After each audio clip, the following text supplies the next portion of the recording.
Your Excellency, I think I can speak for everyone in the audience of how proud we are that you chose Miami and here to put on one of the most important investment conferences, I think, in the world. So thank you very much on behalf of everyone. Thank you. Thank you.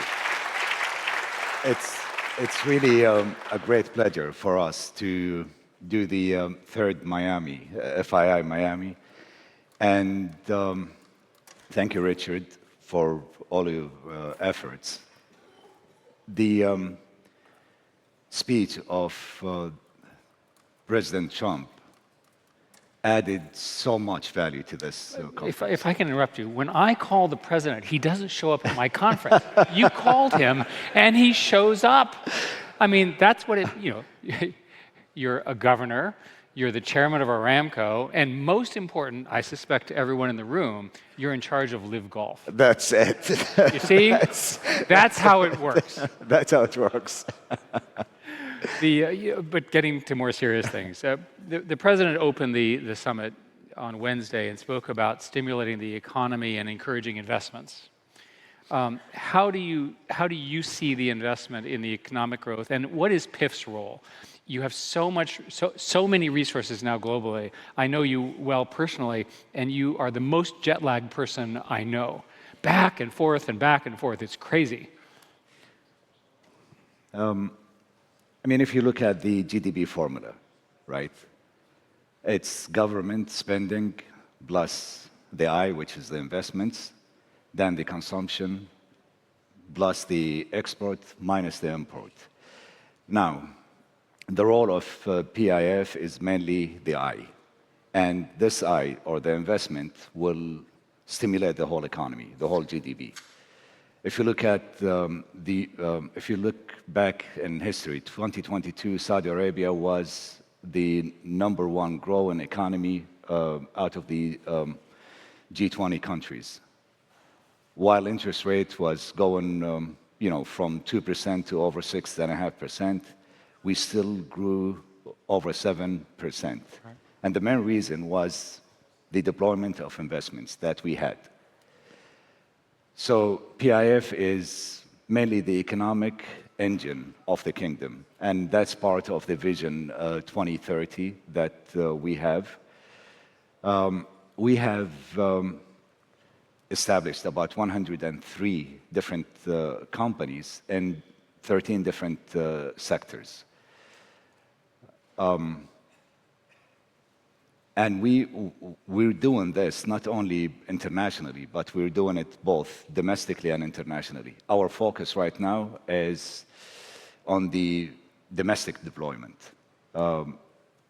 We deploy between $40 to $50 billion in annual basis in greenfield projects, which is really a big thing. For us, instead of going to the secondary market and buy financial assets, which is part of our strategy though, but what we do is to go there, invest in new companies, new sectors, revive some of these sectors, create some of these sectors. And the economic multiplier of that is really what we're looking to do, to have an economic multiplier of minimum 2 times for every real or dollar we spend. We will get at least another real or dollar job creation. Local content, which is very important if you look at the GDP formula, because local content will give you the opportunity to export more and to import less. So that's what we've been doing. We created over 1.1 million direct and indirect jobs domestically and globally. And the thing about these jobs, it's not only the numbers, but the quality of these jobs, what really matters.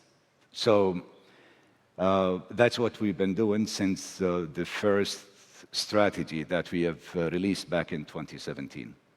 What I thought was interesting was how much you're also driving in the United States. The president 2 days ago said, invest in the US. You are doing this. You're driving literally hundreds of billions of dollars of investment in the US and hundreds of thousands of jobs in the US, as well as obviously in Saudi. Absolutely. Even with our deployment domestically, it would have an impact. I will just give two examples.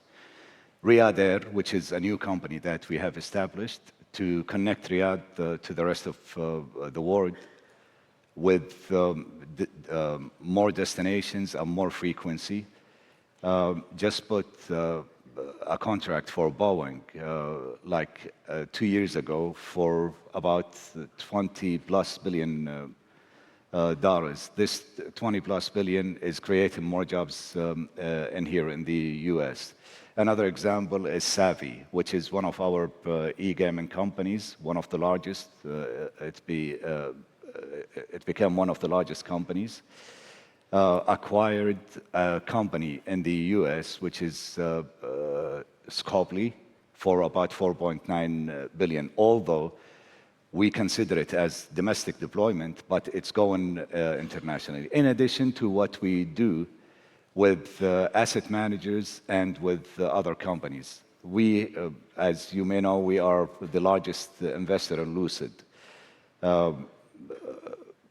We got into that company, I think, back in 2017 or 18, and we are continuously investing in this company. Another great company, I think, is Magic Leap, right here in Fort Lauderdale. We have deployed, I think, close to either between $3 to $4 billion since the beginning. And it has the greatest technology. Now we're working with Google, Meta, and hopefully very soon with all the others. So the impact of our investments is not only the financial markets, but going into real companies and creating new innovations, new products, new services, which really create jobs and economic multiplier. Is this why PIF is different from the other sovereign wealth funds? Totally. That's why, under your leadership, you're having this huge impact globally now that, frankly, the others are not. Totally. I remember back in 2015 when the Crown Prince, who is the chairman of the Public Investment Fund, said the way we've been going since 1971, which is the date of establishment of PIF, is not in the right direction. We were doing mainly developmental projects, which were good to a certain extent, but most of these projects were not lucrative or didn't make enough money to be sustainable. They created banks, SABIC, petrochemical companies, railways, many great things. But he said, we have to take it to the next level. So what we've done, we started with a very simple process. We started with the diagnostic. What is it exactly that we're doing currently? Then we went and we said, okay, let's see what the other sovereign wealth funds and the long-term investment funds are doing, benchmarking. Then we looked at the gap between what we were doing and what everyone else is doing. We found most of the sovereign wealth funds and the long-term investments vehicles or funds, what they do is they're going mainly to financial assets, or they go to private equity, or they're very passive financial investors. Very few cases, we found some of the sovereign wealth funds, their mandate is a bit different, which is domestic investments. So we said, instead of going out and create number of different sovereign wealth funds, we want to put it all together in one. So we have currently 6 different pools of investments. We have the international one, the strategic assets like what we've done in Uber. We were the largest private equity deal, I think, in history at that time. Like what we've done with Blackstone and Infrastructure Fund, and also with the SoftBank Vision Fund. And then we have the balanced portfolio that goes out and invests internationally in all kind of underlyings, all asset classes. and by the way, 40% of our international deployment is coming here to the U.S. Then we have, thank you. Thank you. And it could have been much more, but you know, unfortunately, sometimes when you want to procure more from the U.S. or invest more, there are certain restrictions. I hope with the current administration, these restrictions to be ironed out, and it will attract more investment back to the U.S. The other four pools of investments that we have, sector development, which is something very, very important to us. We go to sectors that were not in existence or dormant, and we invest more there. And then we have the financial investments within MENA. Then the other two investments are based on real estate and infrastructure. And the sixth one, which is one of the most important ones, is the giga projects. Projects like NEOM, Red Sea, Qiddiya, Roshan. And these kind of projects are really long-term. It needs a long-term horizon. Otherwise, it will never work out. A project like NEOM has 5 main assets, 14 or 16 different sectors. You are creating a whole ecosystem. It's not your typical real estate project. So one of the areas that you personally have been driving is this investment in the kingdom into AI. You have convened a series of meetings, which a whole bunch of my friends and so forth have been coming. I've been there. Right. You've clearly decided that AI matters. Let everybody know, where will the kingdom lead in AI? How will you participate in the AI revolution? We are very well positioned to be a major global champion when it comes to AI for the following reasons. One, we have the political will. Yep. With that comes all easing the regulations and you know, pave the way for not only PIF and not only the Saudi private sector, but more internationally. And that's what we have demonstrated with our partnerships with Google and the others. Two, you have the funds to be invested. Three, you have people, Saudis and otherwise. 1/3 of our population are foreigners and reside in Saudi. So we're welcoming more and more foreigners to come and reside and work and live in Saudi. Four, which is the most important, and I remember when we started talking about AI, everyone was looking at the AI stack, and they're forgetting the most important element, which is energy. And energy, we have a surplus of energy, and that's why we're one of the largest. By the way, we can use it all. The AI people will take everything you've got. And the good thing, it's not fossil fuel-based energy only. It's renewable. It's renewable. The Kingdom of Saudi Arabia is really big, and it works very well with solar energy. Wind is also there. We have some spots, one of the best spots for wind turbines. Our strategy by the year 2032, I know this is not fashionable anymore, but we want to have 50% of our energy mix to come from renewable, and the other 50 will come from gas, and hopefully we will have zero liquids in this mix. So that's why we are very well positioned to be a major global player in AI. Now, is AI a good thing for us and for the world? The answer is definitely yes. If you look at the history, recent history, I mean, like the last 2 decades, 2 centuries, the world was based on agriculture until the Industrial Revolution came in. And we still have, today, the economic calendar, the non-farm payroll. because the farm payroll was the major thing. But after the Industrial Revolution, most of these jobs were phased out.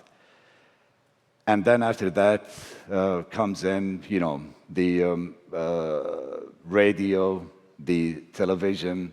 Then we had the mainframe, the computers. Then after that, we had the internet. And today we have AI. So these jobs will move from one sector to the other.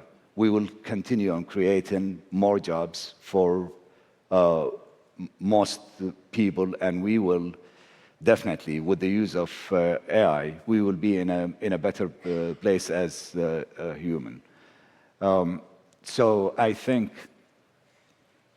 the most important thing is to deploy investments in AI wisely. And the reason why I'm saying this, if you go back to the late 90s, the internet bubble, you had companies like America Online, you had companies like Netscape, Alta Vista, Yahoo. Some of our young audience maybe never heard of these companies, right? They were the market leaders when it comes to internet. And there was this little company. I don't know if you heard of it. It's called Google, who they came in late to the game. I think, if I'm not mistaken, back in 1998, Google tried to sell itself to Yahoo for $10 million. And Yahoo said, no, right. we're not going to buy it. And the next year, they gave Google a contract of $100 million. 2003, I think, it was the largest IPO ever, over 30 billion, and raised about $3 or $4 billion. So that's why this is not a race. You have to pace your investments. Okay. Otherwise, it's not going to work out. Yeah. By the way, that 50% renewable number because of the ample solar is a huge deal. The other thing that you do that is just super fun is you're investing in sports all around the world. And I'm assuming that, one, you like it, but you also benefit from it. It makes money, but it also makes the kingdom more well-known, gets people to come to the kingdom, so forth. What's the real strategy, aside from fun and winning? I mean, fun and winning is part of the main targets that the Vision 2030 has, which is, you know, improve the quality of living in Saudi Arabia. We have a young population, relatively speaking, to most other countries. Saudis used to spend over $30 billion in annual basis just to vacation outside of the country because there wasn't much in Saudi. So sports sector is one of the 13 different sectors that we're really focusing on as part of our strategy. The first thing that we've done was in football or soccer. We bought... You can call it football. It's okay. It's okay. We bought a Newcastle football club, and we did extremely well. Then we started on our local deployment. We have now 4 different football clubs in Saudi. And the reason why we acquired these 4 teams, because we wanted to elevate the Saudi Pro League to be in the top 3 football leagues around the world. We have, of course, invested in Live Golf. And the reason why we invested there, because we thought the potential of golf is really big, and you have less people playing golf or watching golf or attending the golf events. So we saw the potential there, and we went there and deployed this big investment in golf. We did the same thing with esports. Esports is the next big thing. Savvy is mandate is not only to invest in other companies in e-gaming or video games, but to create esports activities. We have done the World Cup of esports, and we will continue on investing there and to have it in Saudi. I think Saudi Arabia has the largest percentage of gamers of its population. So it's very important to all of us. So the World Cup, of course, of football is coming to Saudi 2034. And we're building now a big number of stadiums, and it's going to be all over the kingdom between Riyadh, the eastern area, Neom, Jeddah, and these are very innovative way of constructing, designing these stadiums, and it's basically inviting more and more people to come and visit the kingdom. So it is fun, but at the same time, the impact of it is really huge. You know, I think for all of you, what does it take to be one of the greatest investors in the world today? His Excellency. It took 30 years of discipline, a long-term focus, an architecture, and a set of goals. And what I like about what you said is you figured it out, right? If we could all just copy his discipline, his focus, and his, in my view, public spiritedness to help his country, we'd all be better off. Thank you so much, Your Excellency. Thank you. Thank you. Thank you. Thank you. Thank you. Come on. Thank you. Thank you. Thank you.